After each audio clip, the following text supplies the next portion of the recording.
Je vais vous demander, par un tonnerre d'applaudissements, d'accueillir Madame Marion Maréchal, vice-présidente de Reconquête et candidate tête de liste aux élections européennes. Bon, bonsoir à tous. Merci beaucoup, avant tout aux organisateurs, aux participants de ces tables rondes qui ont tous été extrêmement intéressants. Merci beaucoup, Éric, d'avoir introduit ces premières rencontres économiques de Reconquête qui, comme leur nom l'indique, sont les premières et ont donc vocation à se réitérer puisque l'économie est un enjeu central de notre projet, de notre programme. Il nous tient à cœur parce que la prospérité et l'indépendance et évidemment le pouvoir d'achat et le bien-vivre de nos concitoyens nous importent. Et je crois, et je vais vous le démontrer, j'espère, et ces rencontres vous l'ont déjà démontré, que nous avons beaucoup de choses à dire et beaucoup de choses singulières à dire sur le sujet, d'où la nécessité de nous faire entendre encore plus sur ces questions économiques, à la fois microéconomiques bien sûr, mais aussi macroéconomiques. Alors, je m'éloigne, merci beaucoup, je m'éloigne un peu pour revenir en enfance. Lorsque j'étais adolescente, j'ai été marquée à l'époque durablement, à la fois sur le fond, mais aussi sur la forme, par le titre d'un essai historique écrit par Jean Sévilla. Cet essai s'appelait « Historiquement correct ». Un essai dans lequel il abattait finalement tous les mensonges de la gauche au sujet de notre histoire nationale, bien souvent manipulée, tordue, à des fins de propagande politique. Et donc je découvrais qu'il existait aussi en histoire un historiquement correct, avec ses interdits, ses tabous, ses fausses certitudes répétées comme des vérités incontestable et enseigné comme tel, non seulement à l'école, mais aussi répété par l'ensemble des médias. Parce qu'en réalité, il existe de nombreuses facettes au politiquement correct et l'économie, contrairement à ce qu'on pourrait penser, n'y échappe pas plus que les autres. Parce que l'économie n'est pas une science dure, mais une science humaine, non pas axiologiquement neutre, comme on pourrait le penser spontanément, mais toujours sous-tendu par des idéologies, des courants, des penseurs qui s'affrontent depuis toujours et se contredisent souvent. L'économiquement correct a aussi ses totems, le salaire minimum, l'ISF, les retraites, qui provoquent toutes sortes de pulsions, d'hystérie et de caricatures. Il existe donc bien un économiquement correct dont les contours, malheureusement pour nous, et là encore, sont fixés par la gauche et par le socialisme. Alors on se dit socialisme, ça semble un terme un peu ringard, un peu désuet, un peu dépassé, et le score d'ailleurs des socialistes aux dernières élections présidentielles semble nous donner l'impression que c'est un courant politique qui se trouve derrière nous. Et pourtant, Éric l'a rappelé d'ailleurs récemment dans l'une de ses émissions, les socialistes sont toujours, en réalité, indirectement au pouvoir, bien qu'ils ne soient plus élus, puisque c'est eux qui tiennent le Conseil constitutionnel, le Conseil d'État, la Cour des comptes, les ministères de la Justice et de l'Éducation nationale, les syndicats, comme nous l'a rappelé Philippe Schletter. Et je vous épargne la litanie, parce que j'en ai noté quelques-unes, de toutes les hautes autorités administratives indépendantes, bien souvent extrêmement coûteuses et dont on cherche l'utilité, qui ont servi la plupart du temps à recaser, là encore, les petits copains socialistes qui peuvent donc ainsi continuer de défendre l'idéologie qui est la leur. Et donc ce magistère moral de la gauche, il continue de s'exercer insidieusement, non seulement au sein de l'État profond, de la haute administration, du gouvernement, des juges, mais aussi, bien sûr, par capillarité, dans le débat public, et en particulier dans le débat public économique. Et tous les partis aujourd'hui sont, contrairement aux apparences, économiquement de gauche. Ils ont tous peur, ils sont tous déjà intoxiqués par la fameuse mentalité de gauche dont on parlait lors de la première table ronde, mais ils ont aussi tous peur d'être caricaturés ou diabolisés par les fameux anathèmes qu'on vous colle dès que vous tentez d'avoir un discours politique économique un peu courageux et cohérent, qui sont austéritaires, ultralibéraux, antisociaux. Et donc, ils rivalisent tous de chèques, de primes, de taxes, d'impôts, d'assistanat, de nouvelles dépenses, d'argent public pour répondre à tous les problèmes qui se présentent dans notre pays. Et de ce point de vue, le Rassemblement national ne fait pas exception, puisqu'il inspire, il trouve des accents étatistes dans sa doctrine économique et sociale, avec par exemple le refus des 15 heures d'activité obligatoire pour tout bénéficiaire du RSA, le refus de toucher au droit de grève à la SNCF, le refus de réformer l'assurance chômage alors que nous avons, j'y reviendrai, 800 000 emplois en tension, le soutien totalement irréaliste à la retraite à 60 ans, le refus de toucher à l'organisation et au financement public des syndicats, le refus bien sûr de réduire le nombre de fonctionnaires, le refus de réserver les aides sociales non contributives aux personnes de nationalité française pour leur préférer un délai de carence. Bref, quelques exemples non pas anecdotiques mais tout à fait significatifs aujourd'hui de ce qu'est leur ligne économique. Quant à Emmanuel Macron, je ne sais pas qui peut encore prétendre voir en lui le fameux libéral qu'il était censé être, puisque 7 ans après son livre, souvenez-vous-en, humblement titré « Révolution », force est de constater qu'il n'y a jamais eu de président plus dépensier et plus étatiste qu'Emmanuel Macron. Le Mozart de la finance, le Vivaldi de l'économie n'était finalement qu'un triste joueur de flûte. Oui, je suis très fière de cette blague.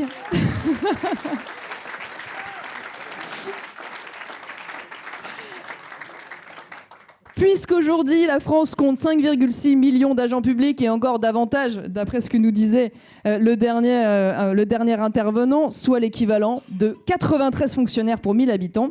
Et avec Emmanuel Macron, c'est 145 000 emplois publics depuis son élection en 2017 et 8 000 nouveaux fonctionnaires, rien que dans le budget 2024. Quant au LR, je ne vais pas m'y attarder, puisque sur ce sujet comme sur les autres, on se demande toujours quelle est la ligne officielle de ce parti, puisqu'ils sont incapables de s'entendre entre eux et qu'ils sont, à l'inverse, capables de défendre l'exact inverse de ce qu'ils ont défendu parfois quelques années auparavant. Donc, bien heureux celui qui s'y retrouvera. Et la conclusion, c'est donc que sur ce sujet, comme sur tant d'autres, eh bien, nous ne pourrons compter que sur nous-mêmes, à savoir Reconquête, pour refuser cet économiquement correct ambiant et donc dire la vérité courageusement, proposer sans détour les solutions qui s'imposent face au déclassement, mais aussi face à l'endettement. Parce que la question de la dette n'est pas un sujet secondaire, ça n'est pas un sujet techno, c'est un sujet central pour la défense de notre souveraineté et de notre indépendance en tant que nation. Et ce pourquoi nous avons la volonté aussi d'y remédier. Et donc l'une des premières vérités qu'il faut peut-être rappeler et qui est bien souvent oubliée, c'est que l'État, et en tout cas en particulier cet État technocratique, bureaucratique et normatif dont nous a largement parlé Gilbert Payet dans son expérience de préfet, n'est pas la solution à tout, et qu'il est même parfois un État contre notre économie. Je dirais même plus, il est bien souvent, parfois, le problème. Trop d'impôts, trop de taxes, trop de normes, trop de bureaucratie, trop de fonctionnaires. Un seul exemple d'actualité, il y a plus de 30 000 fonctionnaires au ministère de l'Agriculture, soit à peu près un fonctionnaire pour 13 exploitations agricoles. Comment s'étonner dans ces conditions des montagnes de paperasse que le paysan doit remplir avant de pouvoir planter sa première graine? On se demande bien souvent où se trouve l'État quand on a besoin de lui, face à la racaille, aux émeutiers, aux clandestins sous OQTF, aux fraudeurs sociaux, à la concurrence déloyale. Mais on est toujours absolument sûr de le trouver lorsque vous risquez, vous entrepreneurs, vous indépendants, vous commerçants, au moindre petit retard, au moindre petit oubli dans votre déclaration fiscale ou à la moindre petite erreur que vous paierez durement et prestement. Je me discutais à l'instant avec Éric, je pensais que c'était De Gaulle, au final c'est Giscard, qui avait une phrase édifiante, puisqu'il disait que quand un État dépense ou prélève 40%, plus de 40% de prélèvements obligatoires, eh ben, on bascule dans le socialisme. Petit rappel, nous sommes actuellement à 47%, donc tout près du communisme.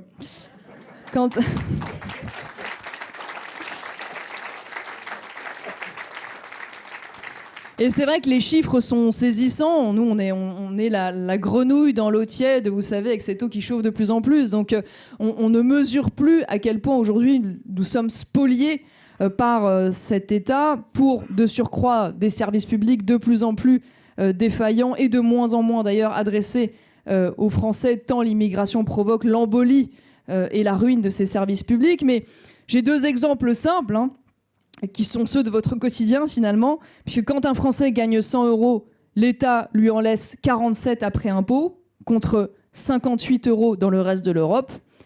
Et pour qu'il reste 100 € de pouvoir d'achat réel à un salarié, un employeur doit débourser pas moins de 217 €. Ce coût du travail délirant, je n'y reviendrai pas, pèse évidemment sur la compétitivité de nos entreprises, mais aussi, et on en parle moins bien entendu, sur le pouvoir d'achat qui est français. Alors je ne peux pas le dire plus clairement, un État qui impose un tel niveau de prélèvement obligatoire à ses entreprises, à ses citoyens, ce n'est pas un État protecteur, mais c'est un État voleur. Un État voleur, dénoncé d'ailleurs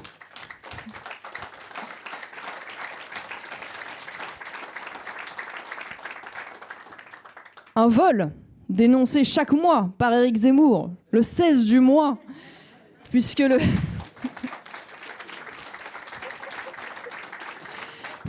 16 de chaque mois, Éric nous rappelle qu'à partir de ce jour, vous ne travaillez plus pour vous, mais bien pour l'État, puisque l'État nous prend chaque mois près de la moitié de notre pouvoir d'achat. Et ça, cette idée forte, nous ne la laisserons pas, puisque nous sommes les seuls à dire et répéter chaque fois que nécessaire, chaque fois que les journalistes nous interrogent sur mais quelle solution pour rendre du pouvoir d'achat aux Français, nous leur disons et nous le répétons, le pouvoir d'achat, c'est d'abord ce que l'État ne vous prend pas.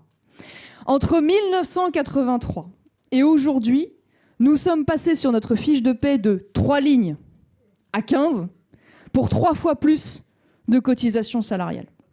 Alors, nous le disons très simplement, si nous voulons vraiment rendre du pouvoir d'achat, faire en sorte que le travail paie correctement, alors la première solution la plus évidente, la plus cohérente, c'est d'abord de faire enfin baisser les charges sur les salaires, de rapprocher le brut du net.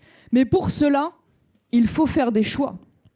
Il faut avoir le courage de faire des économies.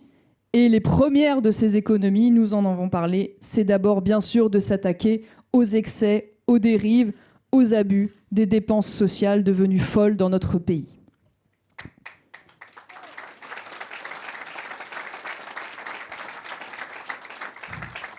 Je ne reviendrai pas sur tout ce qui a été dit brillamment, en particulier, parce que ça a été l'exemple symbolique sur le RSA, mais bien au-delà du RSA, sur aujourd'hui les dérives de cet État nounou, mais je veux simplement vous resituer quelques petits chiffres absolument vertigineux qui justifient évidemment une réponse forte de ce point de vue. La France, c'est 800 milliards de dépenses sociales par an, soit 33% de notre PIB. C'est un record absolu dans le monde.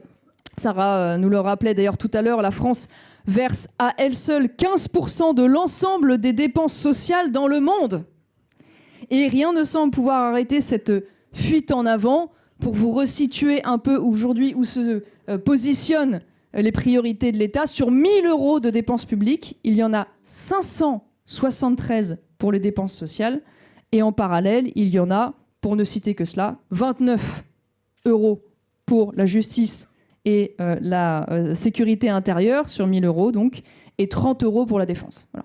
Donc 29 € pour la justice, 573 € pour les dépenses sociales. Et donc la conclusion, c'est quoi ? Ne nous étonnons pas de la défaillance des services de l'État sur ces fonctions essentielles, puisque cet État régalien, cet État stratège que, là, pour le coup, nous voulons défendre et nous voulons sauver, a été petit à petit dévoré, affaibli, remplacée par l'obésité d'un État-providence qui a, en plus, trahi sa promesse. Puisque la juste fraternité est humiliée au quotidien par l'injuste assistanat.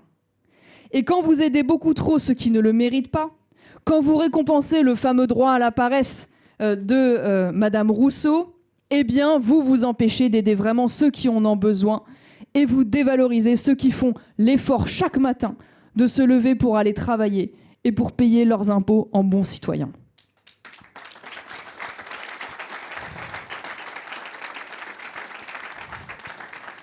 Et il n'y a plus que nous, aujourd'hui, pour oser dire que ce système social part à la dérive sur le dos précisément de ces classes moyennes qui, d'année en année d'ailleurs, se réduisent comme peau de chagrin, qui sont toujours trop riches pour être aidés et toujours trop pauvres pour être aisés.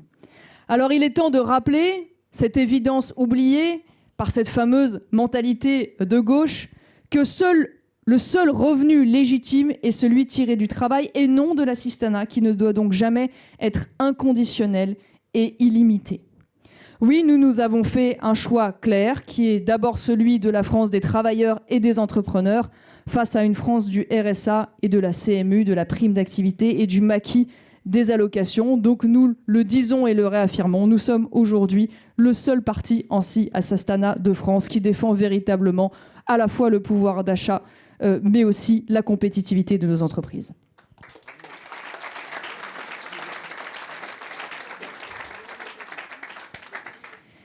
Et quand on voit les chiffres qui ont été rappelés une fois de plus, ça devrait être une évidence pour tout le monde, puisque nous avons aujourd'hui, alors les chiffres varient selon les sources, mais entre 1,5 million et 3 millions de jeunes en âge de travailler qui ne sont sans activité, sans formation, sans emploi.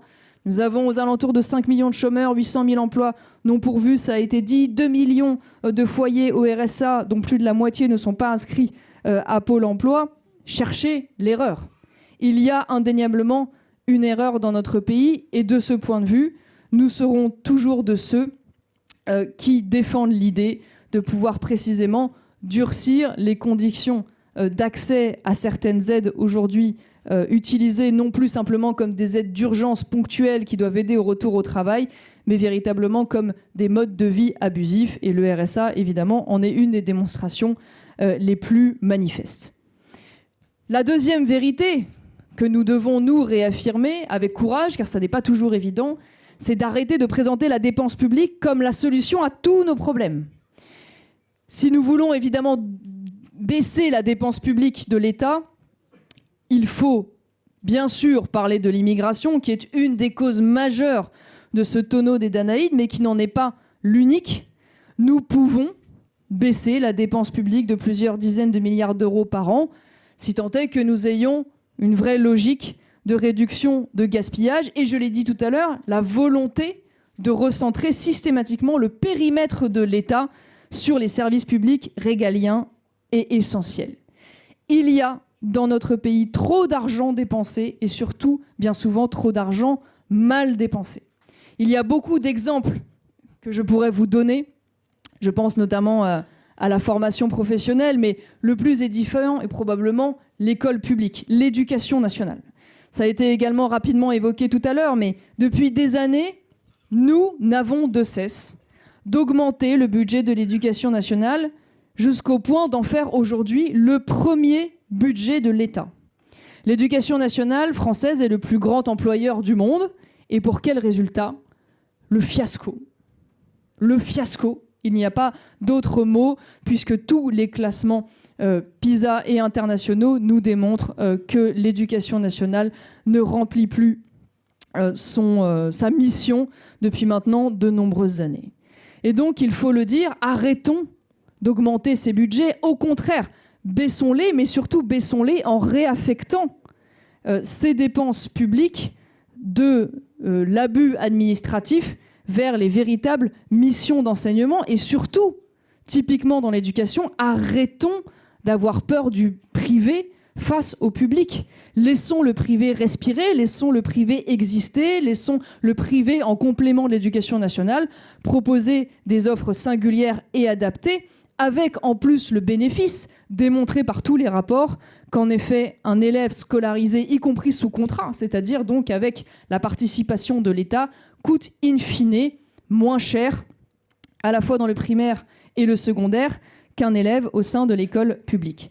Je vois ce chiffre de la fondation IFRAP qui disait que si 40% des enfants étaient scolarisés dans l'enseignement privé, eh bien, il y aurait une économie potentielle de 10 milliards d'euros. Il ne s'agit pas pour nous d'imposer ce choix, mais en tout cas de constater qu'il est important d'avoir non seulement un service public de qualité, mais de laisser aussi cette liberté d'éducation et d'enseignement, qui est une valeur constitutionnelle, pouvoir être véritablement existante dans notre pays et arrêter de vouloir un État en situation monopolistique, bien trop souvent, dans les offres proposées.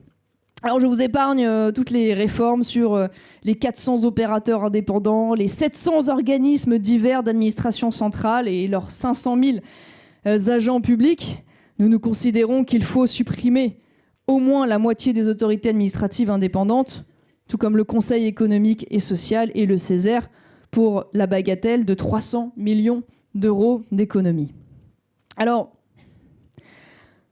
il va donc falloir, si nous voulons tenir notre trajectoire de baisse des dépenses sociales, de réforme de l'État et donc de réaffectation de ces économies vers la baisse des charges sur les salaires et donc la valorisation du travail et le pouvoir d'achat rendu des Français, il va donc nous falloir accepter d'être économiquement incorrect. Et il est vrai que dans notre pays, il est terriblement économiquement incorrect de toucher aux syndicats. Eh bien nous allons toucher aux syndicats, puisque nous allons réformer leur système de représentation. Nous considérons que ces syndicats doivent se financer par leurs propres moyens, c'est-à-dire par leurs adhésions, par les dons qu'ils peuvent recevoir, mais certainement pas par les subventions publiques.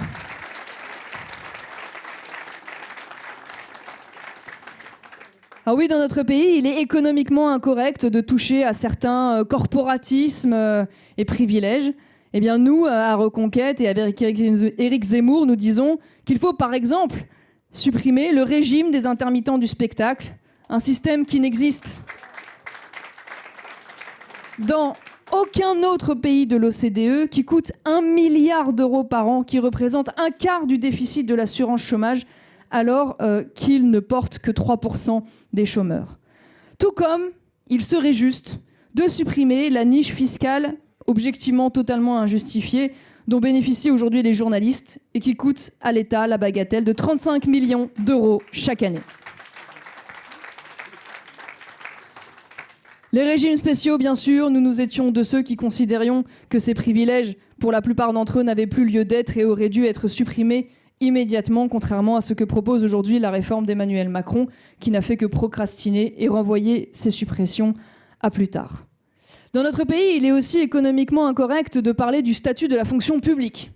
Eh bien, nous disons au contraire qu'il est temps de revoir son périmètre, de revoir les modalités aujourd'hui du régime des retraites du public pour le pour le rapprocher de celui du privé, et de revoir également les conditions d'exercice du droit de grève, dont l'actualité nous démontre que cet exercice est devenu malheureusement bien trop souvent abusif.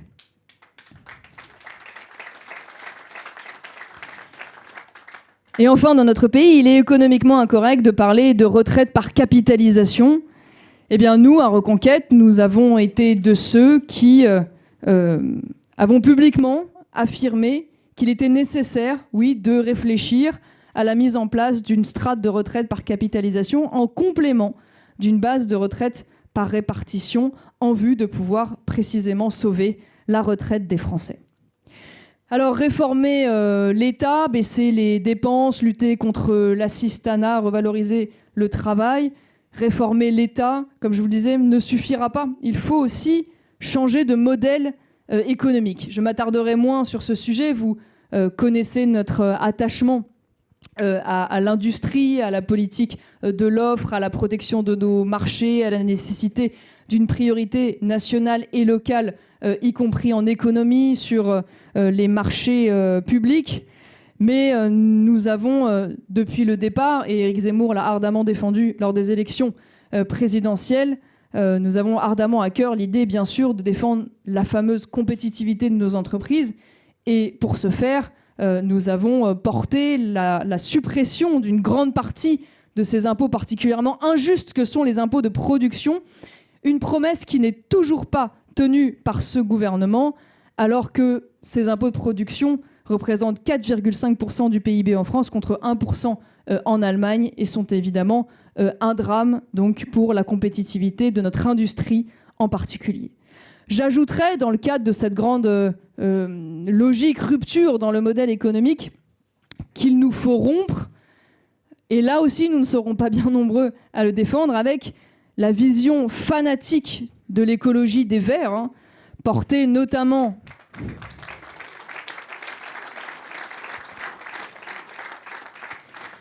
Vision fanatique qui est incarnée, si je puis dire, par le grand projet de pacte vert d'Ursula von der Leyen, qui a bénéficié pour défendre ce projet à la fois du groupe PPE où se trouvent les Républicains et donc François-Xavier Bellamy, dans lequel on trouve également le groupe des libéraux avec Renew et dans lequel siègent les députés macronistes. Pacte vert qui a été soutenu également par les socialistes et évidemment par les Verts, qui, dans les objectifs délirants et complètement injustifiés et inatteignables de baisse de production des gaz à effet de serre, je ne m'attarderai pas sur le détail, nous condamne mécaniquement à la décroissance et donc à l'appauvrissement du fait du déferlement d'un tsunami réglementaire qui ne fera évidemment qu'aggraver notre situation économique avec un coût absolument insoutenable. Il y a eu un rapport commandé par le gouvernement, un rapport France Stratégie Pisani-Ferry, qui expliquait que ce pacte vert pourrait coûter près de 66 milliards d'euros par an aux Français pour pouvoir tenir les objectifs. Et l'autre conclusion de ce rapport, qui est quand même salée, c'est qu'ils admettent que cela sera totalement inutile pour endiguer le réchauffement climatique, puisque la France ne représente qu'1% des émissions de gaz à effet de serre du monde et l'Europe 9%. Et pendant que nous faisons tout ça, la Chine ouvre des centrales à charbon.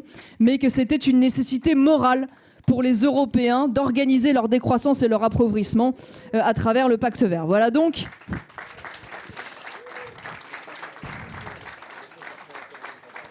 Voilà donc tous ces combats à la fois nationaux et européens qui nous attendent, où vous pourrez compter sur nous pour ne pas avoir notre langue dans notre poche, dire les vérités qui parfois fâchent, mais surtout être le porte-voix de ces millions de Français qui sont en attente d'un discours de vérité, de clarté et de rupture, aujourd'hui, y compris en économie, qui ne veulent pas mendier, qui ne veulent pas de chèques, qui ne veulent pas de subventions, qui veulent juste tout simplement que l'État les laisse travailler en paix et qu'ils puissent vivre dignement dans le travail. Ils n'ont pas peur de se lever le matin, ils veulent simplement une juste rémunération, une juste récompense de l'effort qu'ils donnent chaque jour pour leur famille et pour notre pays. Donc nous serons les porte-parole de cette France-là, celle des indépendants, des entrepreneurs, des commerçants qui, comme tu l'as dit tout à l'heure Philippe, est bien souvent traités ou maltraités plutôt de petits patrons.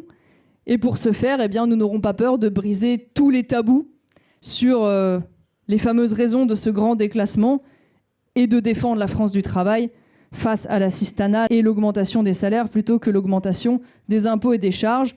Vous pourrez compter sur nous non seulement pour défendre cela au niveau national, je vous l'ai dit, mais aussi et surtout demain, puisque c'est notre prochaine séance, demain au Parlement européen, après les élections du 9 juin prochain. Je vous remercie beaucoup.